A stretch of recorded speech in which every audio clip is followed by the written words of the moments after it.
look, like I said, I think the biggest thing, and maybe it surprised some people, didn't surprise me, was I often think, like I said, these decisions are made in a room with some people who are fairly detached from what the real football world's about, and then they think it's a great idea, and then they walk outside that room, and they're faced with reality. And I think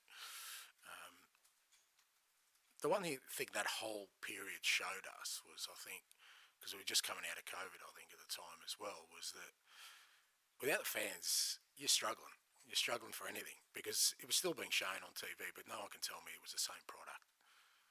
We were trying to artificially create atmospheres so that it felt like a real football game. So when people, it's kind of a throwaway term that without the fans, football is nothing. It does ring true in many respects, and I think before, well, you'd like to think that before they make any of these kind of decisions or ideas come up again, they get a better, a better sort of feeling for what the people who are most important to the game feel, and not just the supporters, but even the players. I mean, that's my biggest concern at the moment is just the saturation of product we have. Is it's going to deteriorate because we're putting so many demands on players. Ultimately, performances will suffer. Ultimately, you'll get more players missing out, because of injury or fatigue, or and we keep coming up with competitions that we think are going to be great for the most part, money spinners, which I understand because that's kind of what grows the game. But if the punters don't like what they see and they don't turn up, it ain't going to work.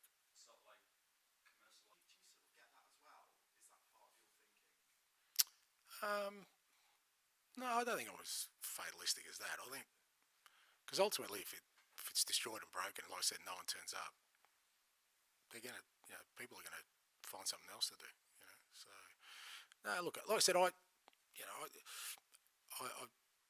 not an expert on the subject, and I understand that sort of progress is inevitable one way or another as the game grows and the interest grows.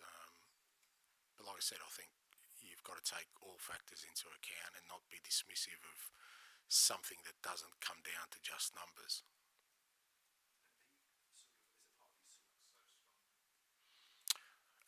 No, I mean, not surprised, but like I said, they've got a manager who's always up for a fight. He doesn't take easy jobs on, that's for sure. And he's pretty good at galvanising a group and not using excuses. And they've got some good players. They've got some very good footballers. As you said, they haven't had too many injuries.